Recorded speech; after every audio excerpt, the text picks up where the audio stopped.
कि देश के खिलाफ जो भी काम करेगा, चाहे उसका जाति, धर्म, जो डेमोग्राफी, उससे कुछ लेना देना नहीं है। देश का दुश्मन है। उसका उसका अधिकार सिर्फ उस गोली पे है जो फौजी की या पुलिस की बंदूक में है। अच्छा, चाइना का क्या है? चाइना इस एरिया को अनस्टेबलाइज करना चाहता है। कोई शक नहीं है, ये बहुत सालों से वो लोग कर रहे हैं। जितना क्या था कि पहले क्या था कि ये इनको एक तो सेंचुरी मिलती है, वो जी। यूनान प्रोविंस लगा हुआ है चाइना का, उसमें जा करके वो रहते हैं। दूसरा, वहाँ ड्रग ट्रैफिकिंग खूब होती है। बहुत बहुत शुक्रिया major general AK Chaturvedi sir, बहुत बहुत शुक्रिया। जय हिंद। जय हिंद। थैंक यू सर, इतनी सुबह समय देने के लिए। दरअसल मणिपुर में हिंसा भड़की हुई है, 3 मई से भड़की हुई है, 31 मई आ चुकी है। सेना प्रमुख जा चुके हैं, देश के गृह मंत्री जा चुके हैं, लेकिन समझना चाहूंगा कि इस हिंसा के पीछे के कारण क्या हैं, वो समझूंगा सर आपसे, और साथ ही साथ चीन के एंगल से भी चीजों को समझने की कोशिश करूंगा। पहले सर, कुकी और जो मैताई समुदाय हैं, उनके बीच का ये जो झगड़ा है, कितना जायज आपको लग रहा है? कि क्या ये झगड़ा है, क्या इसके पीछे के कारण है? देखिए राजेश जी, ये जो प्रश्न है बहुत अच्छा है। मणिपुर में बेसिकली ये जो है, पहले वहाँ की ज्योग्राफी आप थोड़ा समझ लें, वो ज़्यादा अच्छा है। मणिपुर एक्चुअली क्या है, एक तरह समथिंग लाइक जिसको कहा जाए कि एक जैसे कि फुटबॉल ग्राउंड होता है, कि स्टेडियम है, स्टेडियम में दोनों तरफ सीटें हैं और बीच में एक मैदान है। वो मैदान जैसे ग्राउंड में होता है कि छोटा हिस्सा होता है, असली जगह जो कवर होती है जहाँ की सीट होती है। ओके। तो मणिपुर में करीब 10% एरिया जो है वो है मैदान, जो रिवर वैली है, रिवर वैली है। और बाकी 90% एरिया जो उसके चारों तरफ उखरूल है या बाकी डिस्ट्रिक्ट्स हैं, चूड़ाचांदपुर है, वो सब हिल एरियाज हैं। नाउ जो मैतीज हैं, ये वैली में रहते हैं। जो ठीक है। और जो कुकीज हैं, नागाज हैं, वैसे 33 करीब वहाँ जनजातियां हैं, लेकिन खास जो है वो कुकीज और नागाज हैं। तो जी ये जो पहाड़ों में रहते हैं, तो जो वैली है वो 10% एरिया है मणिपुर जी। का, और 90% एरिया पहाड़ है। ठीक जबकि है। पॉपुलेशन उल्टा है। नागा, मैती और नागा और कुकी मिला करके, और बाकी जो जनजातियां हैं वो मिला करके भी करीब, बहुत ज्यादा है तो करीब 40% के आसपास है, 40-43%। और जो ठीक। ये मैतीज हैं, ये करीब 53 से 55% है। मैं एक एस्टिमेट करी, वो 64% भी कुछ लोग बोलते हैं, बट बी एज इट मी। मतलब फैक्ट ये है कि 10% एरिया में करीब 53% आदमी है, और 10% जो 90% एरिया में तो करीब 40% आदमी है ना। पहली तो ये मुश्किल है मैतीज। दूसरी मुश्किल ये है कि ये जो मैतीज हैं, ये हिंदू हैं, और ज्यादातर उसमें कुछ मुस्लिम्स भी हैं, लेकिन ज्यादातर मैतीज हिंदूज हैं। और जो कुकीज और नागाज हैं, ये जी। एसेंशियली जो है ये क्रिश्चियंस हैं। तीसरी ठीक है। तीसरी चीज जो इसमें जानने लायक ये है कि जो कुकीज, नागाज और ये हिल ट्राइब जितनी हैं, जी। ये सब जो है ये बेसिकली इनको आते हैं एसटी में, जिसको ओके। शेड्यूल्ड होते हैं उसमें आते हैं। राइट। शेड्यूल ड्राइव होने से एक और जो इनके साथ है वो ये है कि आर्टिकल 371 सी से गवर्न है कि ना वहां कोई जमीन खरीद सकता है, ना कोई उसमें कब्जा कर सकता है। जबकि मैतीज जो हैं, उनके ऊपर ऐसा कुछ नहीं, वो ओबीसी में तो आते हैं, लेकिन उनको बाकी कुछ नहीं है। ओके। फिर कि तो जिसके इनमें एक सोशल टेंशन शुरू से धर्म के नाम पे, और जो जनजाति है। तो ठीक है सर। 1950 में जब इसका अमलगमेशन हुआ मणिपुर का भारतवर्ष में, कि वहाँ के महाराजा ने, बोचन ने यहाँ पे ज्वाइन किया इंडिया में, तो पहले तो यूनियन टेरिटरी था, और 72 में जाके पूर्ण देश, अपना प्रदेश बना। बन गया। एक जो बड़ी चीज जी। ये है कि जो ये जो डिवीजन हुआ, वो सोच समझ के नहीं हुआ। तो आप सोच लो कि जहाँ 53% आदमी आदमी के ऊपर आदमी चढ़ा हुआ है, तो वो तो कोशिश करेगा कि भाई हमको जगह मिले कहाँ हम जाएं। वेरएज कुकीज नागाज कहते नहीं जी, तुम तो यहाँ नहीं आ सकते हो बिल्कुल। ना।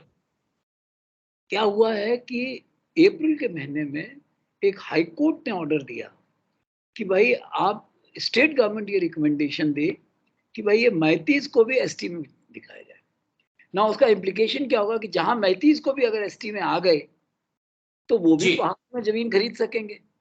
बिल्कुल। अब ये लड़ाई होने लगी कि भाई तुम जमीन खरीद सकोगे या हम खरीद सकेगा, तुम हमारी जमीन पे आ जाओगे। कुकी नागास को ये लगा, कुकीज स्पेशली कुकीज अभी जो ज्यादा है, क्योंकि कुकी अच्छा अभी इसमें कुकी नागास में नागास ज्यादा है लेकिन कुकीज कम है, ओके। लेकिन फिर भी उनको लगने लगा। कारण क्या है? उसका एक और कारण है कि उसका एक कारण ये है कि जब से ये मिलिट्री रूल आया है म्यांमार में, तो वहाँ जी की चिन जनजाति है, वो जिसको कहा जाए कि कुकीज के एकिन है, तो वो ओके। इधर आने लगे। अभी जो इन्होंने जो वहाँ के मुख्यमंत्री हैं, उन्होंने कुछ दिन पहले ये एक स्टेटमेंट दिया कि ये जो अनऑथराइज ऑक्यूपेंट आ रहे हैं, ये जो जी। है अफीम की खेती कर रहे हैं। उस पे जो वहां से ये झगड़ा शुरू हुआ, और ओके। अब जो है उनमें आपस में कोई रिकंसिलिएशन की बात नहीं हो रही है, क्योंकि ये ठीक। जैसे कि सीडीएस ने भी, आपने कल एक आपका मैंने वीडियो देखा था जो आपने अपलोड किया था, जिसमें उसने बोला था कि इसमें कोई विदेश से ज्यादा इनमें आपस में सोशल लड़ाई है कि बिल्कुल सर। कुकीज ना, क्योंकि ये जितनी जनजातियां अच्छा, लेकिन इसमें गवर्नमेंट ऑफ इंडिया भी एक बाइंड में है।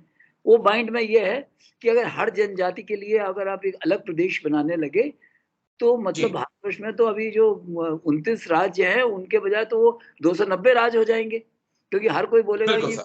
3 आदमियों का मैं हूं तो मेरे मेरा पास तो अलग अलग स्टेट। प्रदेश, जी। तो एडमिनिस्ट्रेटिव लेकिन लोड। एक चीज और, जी दो तीन चीजें और समझना चाहूंगा सर, क्योंकि आ, जो वहां पे पुलिस है, जो पुलिस के कमांडो हैं, उनको लेकर बहुत ऐसी खबरें आ रही हैं कि वो भी जातियों के हिसाब से बंटे हुए हैं, यानी कि जिसने लॉ को लागू करना था वो भी अपनी जातियों के साथ साथ खड़े हैं। ये कितनी बड़ी चुनौती है देश बिल्कुल, के गृह मंत्रालय। ये जो है बहुत बड़ी चुनौती है। इसीलिए अगर आप गौर करो, इसीलिए वह फौज और सेंट्रल आर्म पुलिस फोर्सेस को डिप्लॉय करने की बात हो रही है।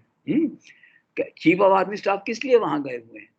क्योंकि अगर जी आर्मी डिप्लॉय होगी तो आर्मी तो एपॉलिटिकल है, ना उसको कोई जनजातियों से लेना देना है, तो आर्मी जी आएगी या सीएपीएफ आएंगे जैसे असम राइफल्स है, तो वो इन सबसे ऊपर होते बिल्कुल। हैं। तो इसलिए आज जो जो 3 मई से ये जो है वहां पे जो दो थी, एक कुकी आर्मी है केआईए, और एक है शुलिनी आर्मी है उनकी वो। तो उन लोगों ने कहा कि हम जो है इसके अगेंस्ट डेमोन्स्ट्रेशन करेंगे। अच्छा, जो पुलिस ठीक है है। वो तो सबवर्टेड है। चीफ मिनिस्टर बिल्कुल। को ऐसा स्टेटमेंट नहीं देना चाहिए था। बहुत सी चीजें बगैर बोले की जानी चाहिए, लेकिन वो की जाने, उसमें क्या है कि उसमें वहाँ जो उनकी अपनी पार्टी में भी कुछ कुकी उनके सदस्य हैं, उनकी जो जिस पार्टी के वहाँ के चीफ मिनिस्टर हैं, तो वो भी आपस जी। में घिचकिच हो रही है। तो ये सब ओके। के चलते वहाँ एक सोशल टेंशन बहुत ज्यादा है। ठीक इसलिए है सर। ये आवश्यक है कि एक ऐसी ऐसी एजेंसी, अच्छा इसमें अगर आपका देखिए, वो तो म्यांमार ने अपनी तरफ से वो कुछ नहीं कर रहे, लेकिन वो शिन जी। जो शिन यहाँ आए हैं उनकी वजह से ओके। ना। इसमें अगर आपने जो आपने पूछा कि एक चाइना का भी एंगल आप लोग बोलते हो, तो चाइना का क्या रोल है, क्योंकि ऐसी खबरें आ रही है कि जितने वेपन्स हैं, जो मॉरल सपोर्ट है, जो फाइनेंस सपोर्ट है, सब कुछ चीन की तरफ से किया जा रहा है। इसमें कोई शक नहीं है, ये बहुत सालों से वो लोग कर रहे हैं। जितना क्या था कि पहले क्या था कि ये इनको एक तो सेंचुरी मिलती है, वो जी। यूनान प्रोविंस लगा हुआ है चाइना का, उसमें जा करके वो रहते हैं। दूसरा, वहाँ ड्रग ट्रैफिकिंग खूब होती है। जो मुरे का बॉर्डर है वहां से खूब ड्रग ट्रैफिकिंग होती है, तो यहाँ पे अफीम पैदा की और यहाँ से वो लेके जाते हैं। तो जब उनके ऊपर डंडा लगने लगता है तो फिर वो जो है आपस में सपोर्ट। अच्छा, चाइना का क्या है, चाइना इस एरिया को अनस्टेबलाइज करना चाहता है। म्यांमार का क्या है, म्यांमार में उनमें आपस में काबू नहीं है, वो अपने लोगों को नहीं काबू कर पा रहा है। म्यांमार जी। उसके जो शेन चेन जितने भी उनकी जो जनजातियां हैं वो इधर से उधर भाग रही हैं। अच्छा, अगर देखा जाए ओवरऑल, तो ये जो जनजातियां हैं ये दोनों तरफ है, बॉर्डर के दोनों तरफ है, और उनका क्योंकि जी। इतनी डिवाइड है तो इसलिए वो इधर भी आ जाते हैं कभी कभी। तो ये जो है इसकी वजह से चाइना का इंटरेस्ट तो ये है कि इसको अनस्टेबलाइज रखो।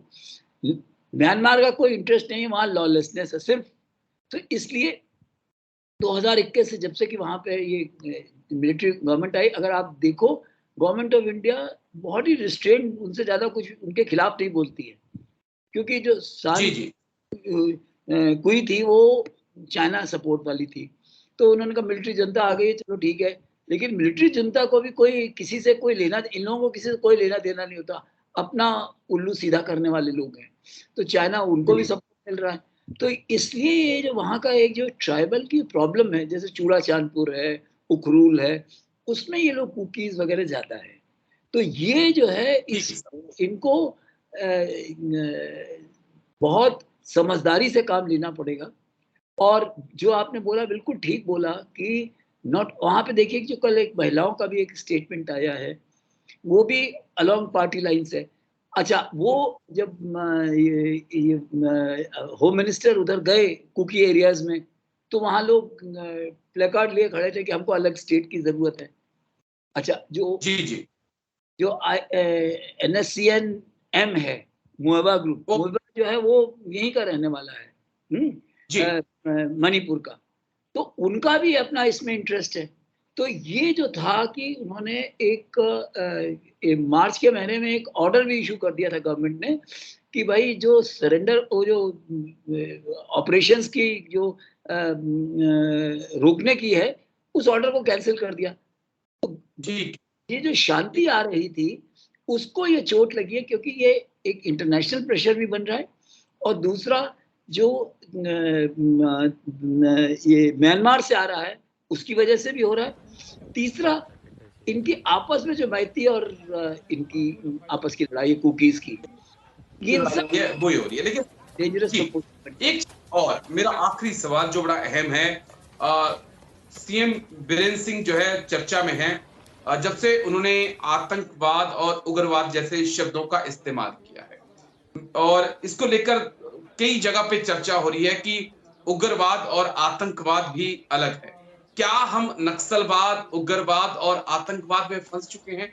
हम भी डिफाइन नहीं कर पा रहे चीजों को कि जो इस देश के लोगों का खून बहाएगा वो हमारे लिए आतंकी है, चाहे वो क्रिश्चियन है, चाहे हिंदू है, चाहे मुसलमान है, चाहे सिख है। इसमें राजेश जी, दो चीजें समझने की जरूरत है। जो जी आपने पहली बात बोली कि देश के खिलाफ जो भी काम करेगा, चाहे उसका जाति, धर्म, जो डेमोग्राफी, उससे कुछ लेना देना नहीं है।